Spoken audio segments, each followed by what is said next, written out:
listening to Footscray Live. Hi everyone, you're listening to Footscray Live, broadcasting from Whitten Oval. I'm your host, Marley Hawk, and with me today are Santi, Archie and Yasmin. This is What's Your 2040, and our special guests today are Impact producers Kim Ingalls and Anna Camalumbus. Hi Kim and Anna, how are you doing? Hi Mel, how are you? The film associated with is called 2040. Tell us what the film is about. Well, 2040, I guess, is in brief summary, it's a positive look at our future. Damon made it as a way to look at what 2040 could look like if we took our sustainable regenerative practices and shifted them into the mainstream.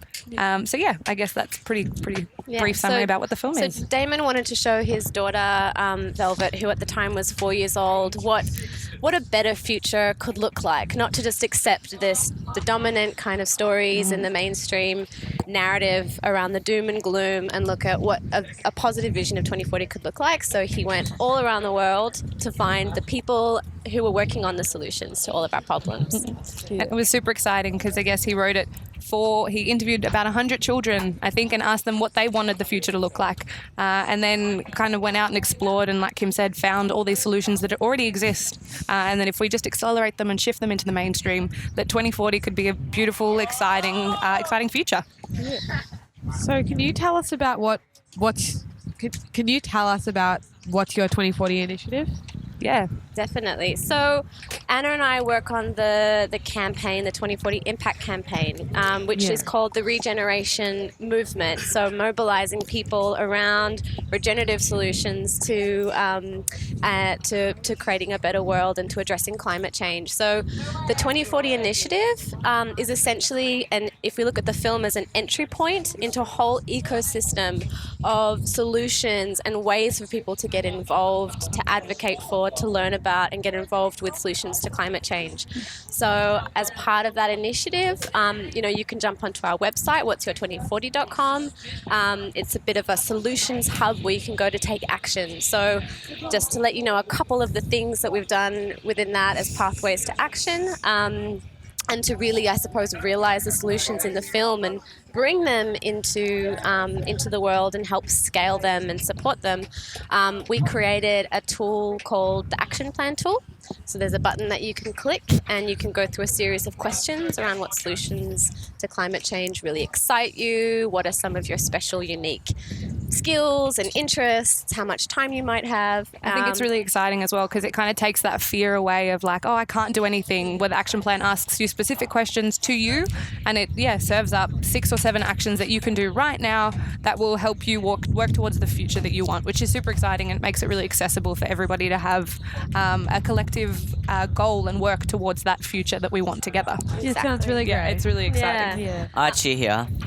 What impact did you want to get out of the film?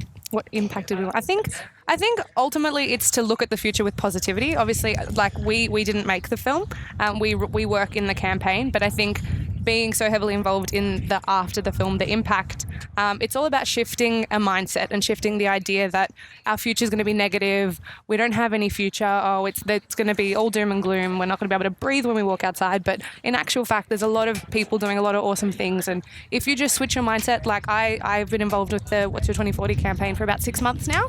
And if you just change the way that you look at it, and if you dive just a little bit deeper, you'll see that there's lots of people doing really awesome things. So I think a positive look at the future is definitely one of the things that they wanted to get out of it. And just to add to that as well, when we look at sort of the metrics around how we're measuring our impact, so we want to look at, how much money has been raised to support and realize and scale these solutions in the world. How much carbon can we actually sequester from the atmosphere, pull out of the atmosphere and put into the ground or into seaweed.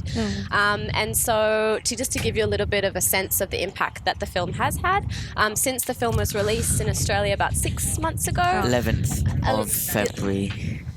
Very good. That was Official. our premiere. Archie with the facts. and then we launched into cinemas, and then since that we've raised well over $1 million to accelerate the solutions. We've planted over 12,000 trees through our partnership with Ecosia, which we'll talk a little bit more about later. We've raised over $30,000 for the Carbonate Fund and helped Australia, which is helping support Aussie farmers transition to regenerative solutions, and we've had over 14,000 action plans generated. Which is super exciting. So 14,000 people have gone onto our website and said, I want to work towards a bright 2040, and which is super exciting. That it's really sounds cool. really good. Yeah, Amazing. it's really great. Hey, Santi here. How did you guys get involved with the 2040 movement? Well, I had seen the film before I got involved specifically in terms of like my job and working in the impact campaign. I had heard about the film and I was like, wow, this seems really refreshing. I had kind of seen a lot of documentaries that you walk out of the end, which are super important and you definitely need to see, but kind of you feel a little bit paralyzed. So to sit through and watch 2040 and see solutions. So Damon presents 5 to 6 solutions about as ways we can fix the future. So then, I kind of had seen that, and then I went on the website. I think one of the 14,000 action plans is mine. So I did my action plan, and I signed up to a couple of like the action partners that we have. And then, I was fortunate enough to get a job and work specifically within the impact campaign and help, transition. And similar story, I guess, with me. So Anna and I both have a background in production and filmmaking, and so I was telling. I loved working on documentaries that had really important messages to share. And then I was watching films like, That Sugar film and a film called Blackfish, which is about orcas and captive breeding. And I was watching the following on campaign from that and just seeing what a big impact documentaries can have, especially ones that have a big campaign behind them. And that really inspired me to take the path of impact producing. And then I was lucky enough to land this job and work with the regeneration. Do you work locally? So we're both based in Melbourne. So our office is actually in Collingwood. Not very far at all. We have a really awesome team that we work closely together with in the office. So Damon lives up in New South Wales, and then our team's down in Melbourne, and So before you started working with the 2040 campaign, what other things were you doing? Were you doing media or like climate change kind of things? What were you doing? So I was working in short documentaries, and I was doing a lot of storytelling for not-for-profit organisations and social enterprises, and helping them really do their storytelling about their programs and helping to support them and amplify their messages. And I was also running storytelling workshops with digital storytellers, where we would work with organisations and also young people and teach them how to use their mobile phone to tell really impactful stories, and putting the power back in people's hands to tell their own stories, which I think is really a really powerful way of shifting things. Yeah, well, similarly, I'm a filmmaker by trade, I guess, but I worked more in kind of narrative, so short films, and then I did a lot of campaign videos for kind of not-for-profits, and went out and did a kind of a lot of volunteer work for those fantastic organisations that I support. I did some stuff for Movember, which was super exciting, and because that's a very important campaign as well. And then, so I guess the way that because I'd always been conscious of my impact, I guess, and I knew that, it's not just me, it's not just one person. One person can have such a massive change, I guess, and I run single-use free film sets. So on the film sets that I used to work on outside of 2040, we don't have any waste, which is super exciting. We're gender balanced, so we make sure that each gender, I guess, is represented, and we try to be as culturally diverse as we can on our sets too, because I think it's a really important thing. Even though it's narrative film and it's, short stories, it's still, you can still be really conscious of the impact that you're having and the way you're telling a story. Hi, it's Marley here. We know that 2040, the movie, has a lot of messages in it. Aside from the website, is there any other ways that we can implement the messages in our everyday lives? Yeah, totally. There's plenty of ways. I think the website is just kind of a starting tool. So it's a way to kind of look at it and say, okay, cool, so this stuff exists. But there's, depends on kind of what your network is, who you're around. If you're at school, there's heaps of ways that schools can get involved and schools can implement change. We're already seeing heaps of schools doing great things. They're transitioning to solar, and they're doing all sorts of great things. But I would also say just to add to that as well, I think what I've learned from 2040, and I think the message, the really clear message that comes out of the film and the campaign as well is, let's be excited about this opportunity to create change and have a think about, where your passions lie and your interests lie and what lights you up and excites you and what kind of skills do you have, what kind of role do you want to play, I think is really important to think about. And, I think that, our challenges can sometimes seem really overwhelming and that there's a lot to be done. But I don't think we need everyone addressing all of those challenges. I think we need a lot of people doing the things that inspires them and working, doing the things that they love and getting involved in the ways that they want to get involved in, whether that's in your family life, in your friendship groups, your school community, in your workplace. Definitely. So having a think about that. And one other thing I just wanted to mention as well is think about how you spend your money. Every day when we spend our money, we're voting with our money. We're saying yes to things. So thinking about what we spend our money on, which companies we spend our money with, is something else to consider as well. Those are things we can do within our own daily lives, looking at our own consumption patterns and the changes that we can make today. I think as well having conversations is super important. Always just talking about it, talking about what you want to see, how you can do it, kind of ways that you can engage the people that are around you is also a really super, super important way to kind of keep moving and keep working forwards. So, Anna, you're talking about how schools like implementing solar panels and stuff. What are the other things that schools can implement to help the environment? Oh, so many things. There's so many things that schools can do. And we, especially at 2040, we've had lots of emails and lots of people reaching out to us and telling us all the amazing things that they're doing.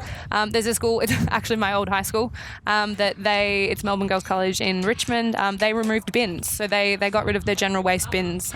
So the school only runs on recyclables and compost. They've only got those two bins. And what an amazing message that is when you go to school to think about bringing your waste home with you. What an awareness Reducing that is it. to, what Your impact. And how much waste is created. And what message you left behind at your school. Correct, exactly. And it was student led. I think it was one of the environment captains. I'm not too sure who it was, but Alice Caldwell. yeah, there you go.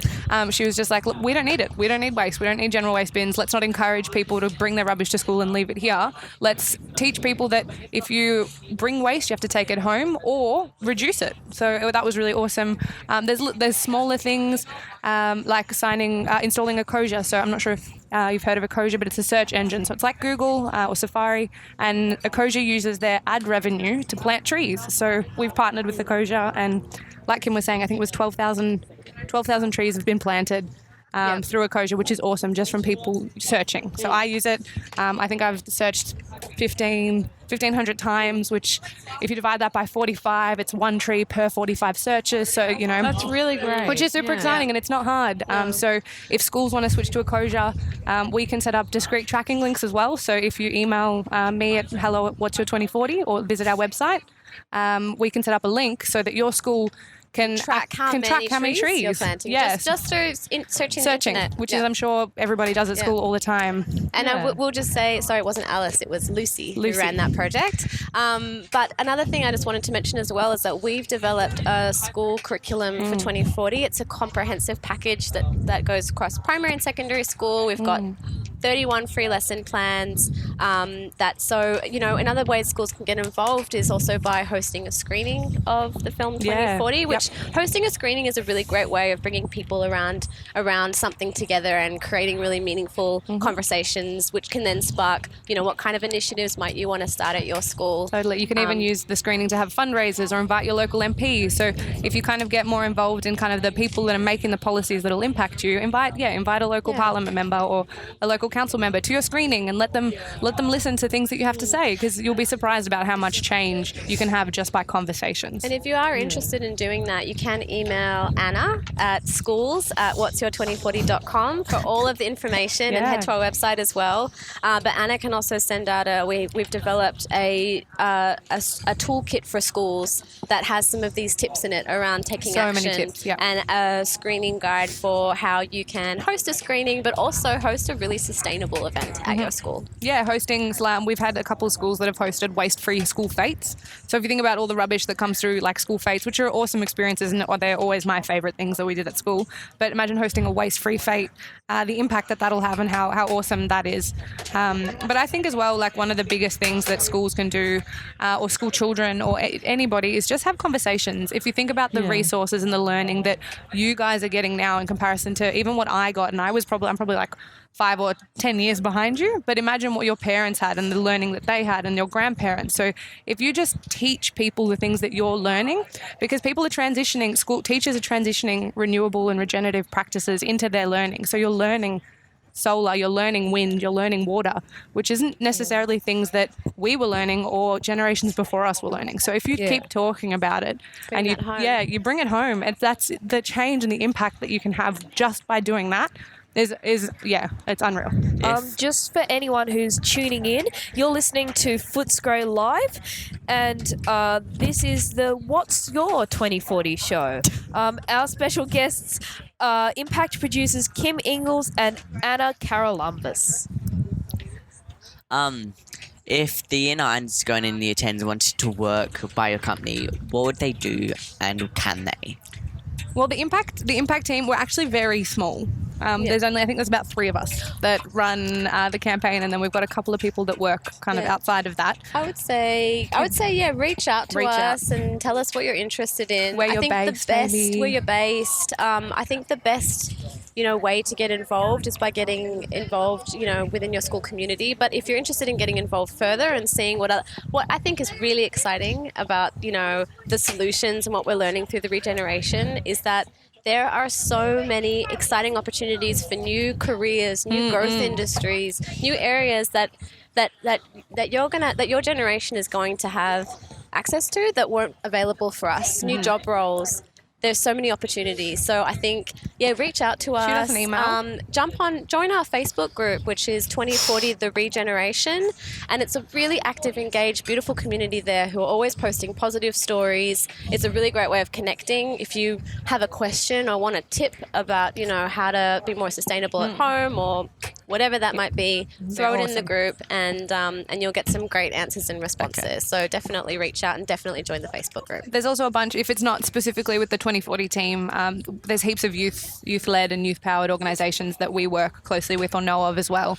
There's AYCC, there's so many. So reach out and then I guess tell us what you're interested in, why I guess you want to kind of join just a little bit about yourself, so we I guess know the best way to direct you or that sort of stuff. I would also really highly recommend as a starting point to do your action plan. Yeah.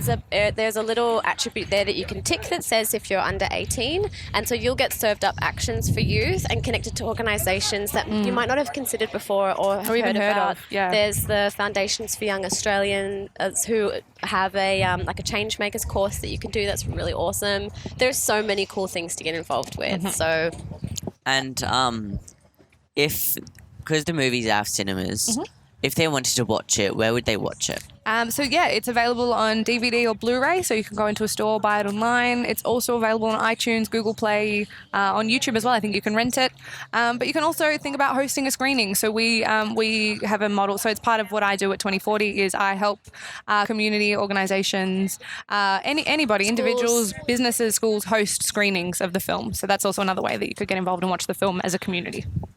So there are quite a few campaigns about the environment, but ultimately it's the people in power that need to do something meaningful to reverse things. Are you confident that young people's voices will be heard? Look, I think it's hard, and I think it's one of those things where it's not a movement, I guess, that should be led by. It's not something you want to see young people having to lead. Yeah. But I think it'd be pretty hard to not hear them. We've been at the school strikes and we've been very active in that space, and I definitely think they're shouting loud and they're telling people what they want, and it's very empowering to see. So I think that.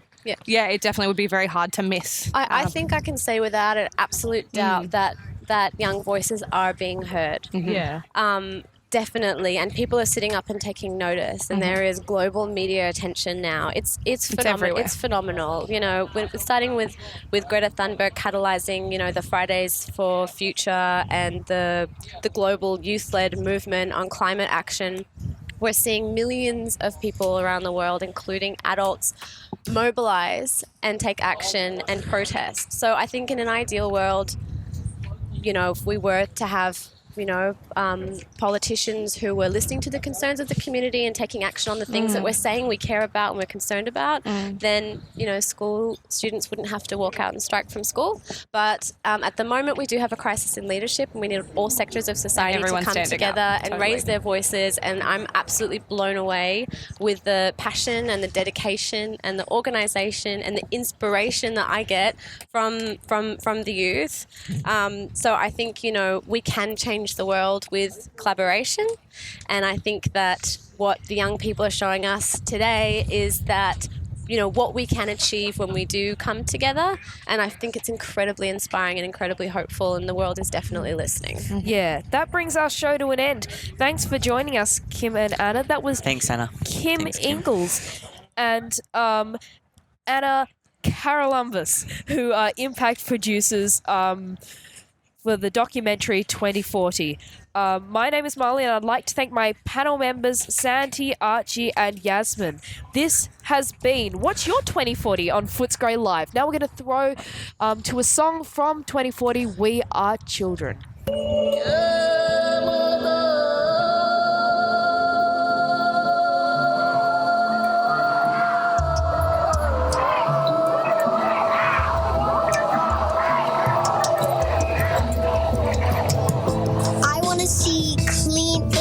More people to breathe and clean air so that the trees don't have to take the smoke into their leaves and die.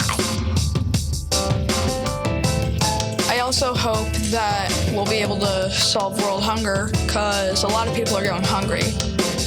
At the moment, the ice cap's melting because of all the greenhouse gases. The air speaks loud and clear. The time to act is here. I want to make sure there's no pollution in the ocean. Ningependa hali ya hewa iwe vizuri, iwe safi ya kuvutia. Tomorrow's become today. It's too late to turn away. I want to see fresh air, fresh water, no pollution, because that will kill animals. I want no animals to die. I'd like it to be human instinct, to just look after the world and to care for the world. I would like to see a world where people live in peace, harmony, and happiness, and not a world where people live in fear. I don't think we should use guns and force each other around.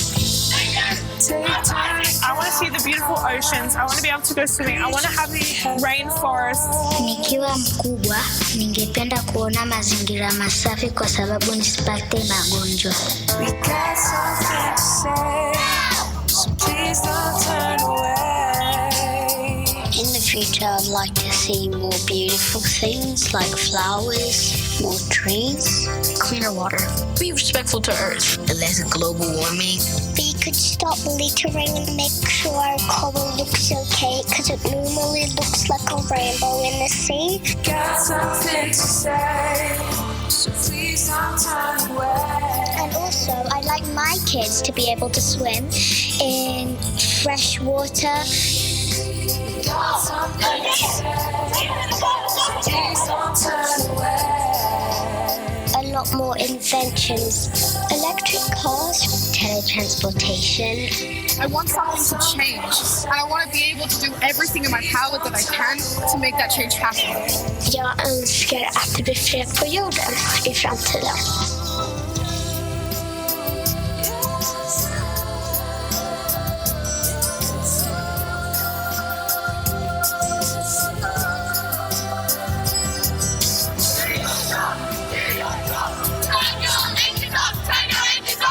People keep doing what they're doing now. The the world won't be a very good place. If I had a chance to talk to a world leader, I would tell them to stop worrying about what they look like in the next opinion poll. Stop worrying about what they look like in 100 years in a history book. I would also like if money was more evenly distributed. I would like to see everybody have equal rights and the same living opportunities. For the government to have done something on global warming and pollution. More hugs and make people nice. I want people to treat each other better. Please don't pollute the